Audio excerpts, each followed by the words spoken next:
Hello കൂട്ടുകാരെ, ഞാനിന്ന് അടിപൊളി ടേസ്റ്റി ആയിട്ടുള്ളൊരു സ്നാക്കിൻ്റെ റെസിപ്പി ആയിട്ടാണ് വന്നത്. ഇത് വളരെ ഈസി ആയിട്ട് തന്നെ നമുക്ക് ട്രൈ ചെയ്തെടുക്കാൻ പറ്റും. ചിക്കൻ വെച്ചായാലും പനീർ കൊണ്ടായാലും മുട്ട വെച്ചിട്ടായാലും എന്ത് വെച്ചിട്ടായാലും നമുക്കിത് ചെയ്തെടുക്കാൻ പറ്റും. അപ്പോൾ ഇതെങ്ങനെ ചെയ്യുന്നതെന്ന് നോക്കാം. അതിനു വേണ്ടി ഞാൻ കുറച്ച് പാല് എടുത്ത് വെച്ചിട്ടുണ്ട്. ചെറു ചൂടുള്ള പാൽ, ഒരുപാട് ചൂടാവരുത്. നമുക്ക് ഈസ്റ്റ് ഇടാനുള്ളതാണ്, അതുകൊണ്ട് ചെറു ചൂട് മാത്രമേ ആവാവുള്ളൂ. അതിലേക്ക് 1 ടീസ്പൂൺ പഞ്ചസാരയും 1/2 ടീസ്പൂൺ ഈസ്റ്റും കൂടെ ചേർത്തിട്ടുണ്ട്. അപ്പോൾ ഇത് നമുക്ക് മിക്സ് ചെയ്യാം. ഒന്ന് ഇളക്കി മിക്സ് ചെയ്തെടുത്ത് നമുക്കിതൊരു 10 മിനിറ്റ് ഒന്ന് മാറ്റി വയ്ക്കാം. അപ്പോഴത്തേന് നല്ല പൊങ്ങി വരും.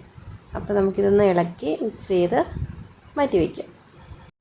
അപ്പോൾ ഈസ്റ്റ് ഇവിടെ പൊങ്ങി വന്നിട്ടുണ്ട്. അപ്പോൾ ഞാൻ 1/2 ടീസ്പൂണല്ലേ ഇട്ടുള്ളൂ. അപ്പോൾ ഇത്രത്തോളമൊക്കെ പൊങ്ങി വരത്തുള്ളൂ. നമ്മൾ 1 ടീസ്പൂണൊക്കെ ഇടുവാണെങ്കിൽ ഇതിൽ കൂടുതലായിട്ട് പൊങ്ങി വരും. അപ്പോൾ അതിലേക്ക് നമുക്ക് ആവശ്യത്തിന് ഉപ്പ് ചേർത്ത് കൊടുക്കാം. അപ്പോൾ ഞാനിവിടെ ഉപ്പ് ചേർത്ത് കൊടുത്തിട്ടുണ്ട്. ഇനി നമുക്ക് അതിലേക്ക് ഇടാൻ പോകുന്നത് മൈദയാണ്. അപ്പോൾ ഈ ഒരു സ്നാക്ക് ഉണ്ടാക്കാൻ നമുക്ക് മൈദയാണ് വേണ്ടത്. 240 ml ഒരു കപ്പ് മൈദയാണ് ഞാൻ എടുത്തിരിക്കുന്നത്. അതേപോലെ തന്നെ ഒരു 1/2 കപ്പ് മൈദയും കൂടെ ഞാൻ അതിലേക്ക് ഇടുന്നുണ്ട്. 1/2 കപ്പ് തികച്ചില്ല, എന്നാലും 1/2 കപ്പ് നമുക്ക് കൂട്ടാം. അപ്പോൾ അത്രയും കൂടെ ചേർത്ത് ഇനി നമുക്കിത് നല്ല കൈവച്ച് ഇളക്കി മിക്സ് ചെയ്തെടുക്കാം. നല്ല കുഴച്ചെടുക്കണം. അപ്പോൾ കുഴച്ചെടുക്കുന്ന സമയം തന്നെ ഇത് കയ്യിൽ ഒട്ടിപ്പിടിക്കാൻ വളരെ ചാൻസ് ഉണ്ട്. ആ ഒരു സമയം നമ്മളൊരു കാരണവശാലും മൈദ ഇടാൻ പാടില്ല. നമുക്ക് കുറച്ച് ഓയിൽ ഇട്ട് അതിലേക്ക് ഒഴിച്ചൊഴിച്ച് കൊടുത്ത് നമ്മുടെ കയ്യിലാക്കിക്കൊണ്ട് തന്നെ നമുക്കത് കുഴച്ചെടുക്കാം. അപ്പം ഞാൻ കുറച്ച് ബട്ടറും കൂടെ ചേർത്ത് കൊടുത്തിട്ടുണ്ട്. അപ്പോൾ ബട്ടർ നിങ്ങളുടെ കയ്യിലുണ്ടെങ്കിൽ ഇത്തിരി ചേർക്കാം. ചേർക്കുന്നതുകൊണ്ട് നല്ല ടേസ്റ്റാണ് ഒന്നുകൂടെ കഴിക്കാൻ. അപ്പോൾ കുട്ടീസിനൊക്കെ കൊടുക്കുകയാണെങ്കിൽ കുറച്ച് ബട്ടറോട് ചേർത്ത് കൊടുത്തു കഴിഞ്ഞാൽ നല്ലതാണ്. വണ്ണമില്ലാത്ത കുട്ടികൾക്കൊക്കെ വണ്ണം വയ്ക്കാനൊക്കെ പിന്നെ ബട്ടർ നല്ലതാണ്. അപ്പോൾ നമുക്കിത് നല്ല ഇളക്കി മിക്സ് ചെയ്തെടുക്കാം. അപ്പോൾ നല്ല ഒട്ടിപ്പിടിക്കുന്നുണ്ട്. ഞാനിവിടെ ഒരു കൗണ്ടർ ടോപ്പിലോട്ട് ഇട്ടേക്കുവാണ്. അപ്പോൾ നമുക്കിനി കുറേശ്ശെ എണ്ണ കയ്യിലൊഴിച്ച് കൊടുത്തിട്ട് വേണം നല്ല കുഴച്ചെടുക്കാൻ. എന്നാലും നല്ലൊരു ഒരു ഷേപ്പിലൊന്നും നമുക്കിത് കുഴച്ചെടുക്കാനൊന്നും പറ്റത്തില്ല. കാരണം ഇത് മൈദപ്പൊടി നമുക്ക് ചേർക്കാൻ പറ്റത്തില്ല.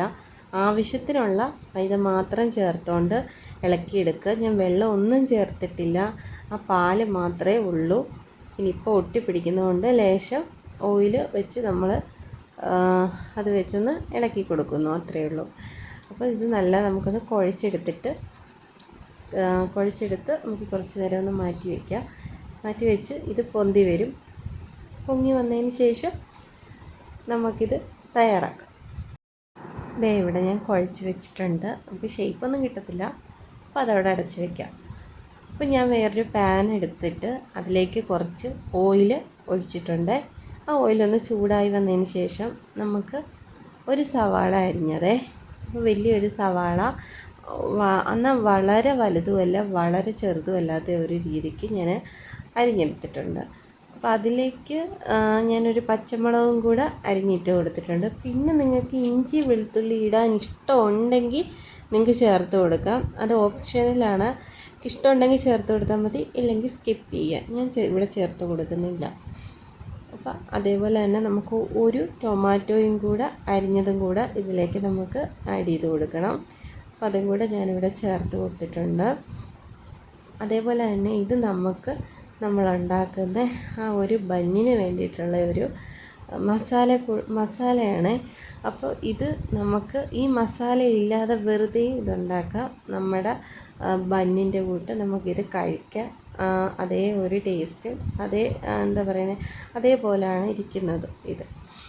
ഓക്കെ, അപ്പോൾ നമ്മുടെ സവാള തക്കാളി എല്ലാം നല്ല വഴണ്ട് വന്നിട്ടുണ്ട്. തക്കാളി നല്ല വഴണ്ടിട്ടുണ്ട്. അതിലേക്ക് കുറച്ച് പൊടികൾ നമുക്ക് ചേർത്ത് കൊടുക്കാം. ഞാൻ ഫസ്റ്റ് തന്നെ മഞ്ഞൾപ്പൊടി ചേർത്തിട്ടുണ്ട്. ഇനി 1 ടീസ്പൂൺ മുളക് പൊടിയും കൂടെ ചേർത്ത് കൊടുക്കാം. പിന്നെ നമുക്ക് 1 ടീസ്പൂൺ മല്ലിപ്പൊടിയും കൂടെ ചേർത്ത് കൊടുക്കാം. നമ്മൾ മല്ലിപ്പൊടിയും കൂടെ ചേർത്ത് കൊടുത്തിട്ടുണ്ട്. ഇനി നമുക്ക് കുറച്ച് ഗരം മസാല പൊടിയും കൂടെ നമുക്ക് ചേർത്ത് കൊടുക്കാം. ഇത് നമുക്കൊന്ന് മിക്സ് ചെയ്തതിന് ശേഷം നമുക്ക് ഗരം മസാലപ്പൊടി പിന്നീട് ചേർത്ത് കൊടുക്കുക. അതേപോലെ എൻ്റെ ചാനൽ കണ്ട് ഇഷ്ടപ്പെടുന്ന എൻ്റെ കൂട്ടുകാരെല്ലാവരും ഒന്ന് സബ്സ്ക്രൈബ് ചെയ്ത് സപ്പോർട്ട് ചെയ്യുക. തൊട്ടടുത്ത് കാണുന്ന ബെല്ലൈക്കണം കൂടെ ഒന്ന് ഇനേബിൾ ചെയ്യുക. ഇനേബിൾ ചെയ്യുന്ന സമയം തന്നെ ഓൾ എന്നുള്ളൊരു ഓപ്ഷനുണ്ട്, അതും കൂടെ ഒന്ന് ക്ലിക്ക് ചെയ്യുക. അന്നേരമേ ഞാൻ തുടർന്നിടുന്ന വീഡിയോസിൻ്റെ നോട്ടിഫിക്കേഷൻ നിങ്ങൾക്ക് കിട്ടത്തുള്ളൂ. അപ്പോൾ ആര് സബ്സ്ക്രൈബ് ചെയ്യാനും ഫീഡ്ബാക്ക് തരാനും ലൈക്ക് ചെയ്യാനും മറക്കുകയും ചെയ്യരുത് കേട്ടോ. പ്ലീസ് ഒന്ന് സപ്പോർട്ട് ചെയ്ത് വിടണേ. അപ്പം നമ്മൾ ഇതിൻ്റെ ഇടയ്ക്ക് തന്നെ മസാല ഇട്ടു, ഗരം മസാല പൊടി ഇട്ടു, പിന്നെ നമുക്ക് കുറച്ച് മുട്ട മസാലയും കൂടെ ഞാൻ ചേർത്തിട്ടുണ്ട് കേട്ടോ. അത് വേണമെങ്കിൽ ചേർത്താൽ മതി. കൊച്ചു മണത്തിന് വേണ്ടി ഞാൻ ചേർക്കുന്നേ ഉള്ളൂ മുട്ട മസാല. അതോടെ ചേർത്ത് ഞാനൊന്ന് മിക്സ് ചെയ്തിട്ടുണ്ട്. ഇതൊന്നും ചേർക്കണം, മുട്ട മസാലയൊന്നും ചേർക്കണമെന്നില്ല, എൻ്റെ കയ്യിലുള്ളത് കൊണ്ട് ഞാനൊന്ന് ചേർത്തന്നേ ഉള്ളൂ കേട്ടോ. അപ്പോൾ അതൊക്കെ ചേർത്ത് നമുക്കൊന്ന് മിക്സ് ചെയ്തെടുക്കാം. അപ്പോൾ ഇനി നമുക്ക് ഇതിലേക്ക് ചേർക്കാനുള്ളത് കുറച്ച് ചില്ലി സോസാണ്. നമ്മുടെ റെഡ് ചില്ലി സോസും കൂടെ ഒഴിച്ചിട്ടുണ്ട്. സോസ് വേണമെന്നില്ല, നമ്മുടെ കയ്യിൽ ഉണ്ടെങ്കിൽ ചേർത്താൽ മതി, ഇല്ലെങ്കിൽ ചേർക്കണ്ട കേട്ടോ. ഉണ്ടെങ്കിൽ മാത്രം ചേർത്താൽ മതി. പിന്നെ നമ്മുടെ കയ്യിൽ ഇപ്പോൾ ചില്ലി സോസില്ല, ടൊമാറ്റോ സോസ് ഉണ്ടെങ്കിൽ അതായാലും കുറച്ച് ചേർത്ത് കൊടുത്താൽ മതി. ഓക്കെ, അപ്പോൾ ഇത് നമുക്കിപ്പോൾ കുഞ്ഞുങ്ങളൊക്കെ നമ്മുടെ വീട്ടിൽ തന്നെയല്ലേ ഇരിക്കുന്നത്. അപ്പം അവർ വീട്ടിലായതുകൊണ്ട് തന്നെ അവർക്ക് എന്തെങ്കിലുമൊക്കെ നമുക്ക് ഉണ്ടാക്കി കൊടുക്കാൻ പറ്റുമെങ്കിൽ ഇങ്ങനെയൊക്കെയുള്ള ഐറ്റംസൊക്കെ ഉണ്ടാക്കി കൊടുത്തു കഴിഞ്ഞാൽ നല്ലതാണ്. അവർക്ക് കഴിക്കാനും അതൊരു ഇഷ്ടമാണ്. അപ്പോൾ എല്ലാവരും ഒന്ന് ട്രൈ ചെയ്ത് നോക്കണം കേട്ടോ. അപ്പോൾ നമ്മൾ കുറച്ച് വെള്ളം ചേർത്തിട്ടുണ്ട് കേട്ടോ. ഈ വെള്ളം ഇനിയൊന്ന് പിന്നെ നല്ല ഈ മസാലയൊക്കെ ഒന്ന് ഉള്ളിയൊക്കെ അതിനകത്തൊന്ന് എന്താ പറയുന്നതെന്ന് തിളച്ച് നല്ല ഒരു കുഴുകുഴാന്നൊരു പരുവാകാൻ വേണ്ടിയിട്ട് നമ്മൾ കുറച്ച് വെള്ളം കൂടെ ചേർത്തത്. അധികം വെള്ളം ചേർക്കേണ്ട ആവശ്യമില്ല. അപ്പോൾ ഇതിലേക്ക് നമുക്കിനി മുട്ട, ഞാനിവിടെ 3 മുട്ടയാണ് എടുത്തിരിക്കുന്നത്. നമുക്ക് ആവശ്യത്തിന് മുട്ട എടുക്കാം കേട്ടോ. ഞാൻ 3 മുട്ടയാണ് എടുത്തിരിക്കുന്നത്. ഞാൻ ആവശ്യത്തിന് ഉപ്പും കൂടെ ചേർത്തിട്ടുണ്ട്. ഉപ്പും കൂടെ ചേർത്ത് നല്ല മിക്സ് ചെയ്തതിന് ശേഷം നമുക്ക് മുട്ട 2ആയിട്ട് കീറിയിട്ട് നമുക്ക് ഇതിലേക്ക് ചേർത്ത് കൊടുക്കാം. ഞാനിവിടെ മുട്ട ചേർത്ത് കൊടുത്തേ. മുട്ടയ്ക്കകത്ത് മസാലയൊക്കെ നമ്മൾ പുരട്ടി വെച്ചിട്ടുണ്ട്. അപ്പോൾ നമ്മുടെ മാവ് നല്ല ഇവിടെ പൊങ്ങി വന്നിട്ടുണ്ട്. അപ്പോൾ ഇനി നമുക്ക് നമ്മുടെ കയ്യിൽ കുറച്ച് എണ്ണ തടവിയിട്ട് ഇതിൽ നിന്ന് ഓരോ ഭാഗമായിട്ട് എടുത്ത് നമുക്കൊരു കേക്ക് ടിന്നിലോട്ട് വയ്ക്കാം. അപ്പോൾ അതിലേക്ക് ഞാൻ കുറച്ച് എണ്ണ തടവി കൊടുക്കുന്നുണ്ട് കേക്ക് ടിന്നിൽ. അതിനകത്ത് കാണുന്ന ആ ഒരു വെള്ള കളറ് ഞാൻ മാവ് കൊണ്ടെടുത്ത കൈയും വെച്ച് തന്നെ ഞാൻ എണ്ണ തടവിയത് കൊണ്ട് കേട്ടോ. അപ്പോൾ നമുക്കിങ്ങനെ ഓരോ ഉരുളകളാക്കി എടുക്കാം. ഷേപ്പൊന്നും കിട്ടത്തൊന്നുമില്ല. പിന്നെ അത് റെഡിയായി വരുമ്പോഴത്തേന് ഷേപ്പൊക്കെ ആയിക്കോളും. അപ്പോൾ ഇങ്ങനെ നമ്മൾ കുറേശ്ശെ അതിൽ നിന്ന് എടുത്തിട്ട് ഇങ്ങനെ അടുപ്പിച്ചടുപ്പിച്ചായിട്ട് ഇങ്ങനെ വെച്ച് അടുക്കി കൊടുക്കുക. അപ്പം ഞാനിവിടെ എല്ലാം അടുക്കി വെച്ചിട്ടുണ്ട്. ഇനി നമുക്ക് ഒരു കുഴിഞ്ഞ ഒരു തവി എടുത്തിട്ട് അതിൻ്റെ അടിയിൽ കുറച്ച് എണ്ണ തടവിയിട്ട് അത് വെച്ച് ഇങ്ങനെ ഒന്ന് കുഴിച്ച് കൊടുക്കാൻ ഞാൻ നോക്കുന്നുണ്ട്. പക്ഷേ ഭയങ്കര പാടാണ്, കാരണം സാധനം മൈദ ആയതുകൊണ്ട്. അതുകൊണ്ട് നമുക്ക് അത് കുഴിച്ചുകൊണ്ട് തന്നെ നമുക്കതിലേക്ക് ഇങ്ങനെ വെച്ച് കൊടുത്ത് അമുക്കി വെക്കാനേ പറ്റൂ കേട്ടോ. മൈദ ആയതുകൊണ്ട് അനുസരണയില്ല മൈദയ്ക്ക്. അപ്പോൾ നമുക്കിതെല്ലാം ഒന്ന് സെറ്റ് ചെയ്തിട്ട് കാണാം. ഇവിടെ ഞാൻ ഇതെല്ലാം സെറ്റ് ചെയ്ത് വെച്ചിട്ടുണ്ട്. ഇനി നമുക്ക് എന്താ ചെയ്യണം? ഇനി നമുക്കിതിലേക്ക് കുറച്ച് ബട്ടർ ഇട്ട് കൊടുക്കാം. അപ്പോൾ ഇതിൻ്റെ മണ്ടയ്ക്ക് ബട്ടറിനെക്കാട്ടും നല്ലത് ചീസ് ഉണ്ടല്ലോ, ചീസ് ഇട്ട് കൊടുക്കുന്നതായിരിക്കും നല്ലത്. അപ്പോൾ ഞാൻ ബട്ടർ ഇട്ട് കൊടുത്തത്. ബട്ടർ ഇട്ട് കൊടുക്കുന്നത് പറഞ്ഞ് ടേസ്റ്റിന് കുറവോ അങ്ങനെയൊന്നുമില്ല, വളരെ ടേസ്റ്റാണ്. മണ്ടയ്ക്ക് ഇങ്ങനെ എന്താ പറയുക, അതെല്ലാം ഉരുകി വന്ന് ഇങ്ങനെ മണ്ടയ്ക്ക് അതിങ്ങനെ ഇരിക്കുമ്പോൾ അത് കഴിക്കുമ്പോൾ എന്തോരം ടേസ്റ്റാണെന്നറിയാമോ, പറഞ്ഞറിയിക്കാൻ പറ്റത്തില്ല കേട്ടോ. ബട്ടർ നല്ലതാണ്, ചീസും നല്ലതാണ്.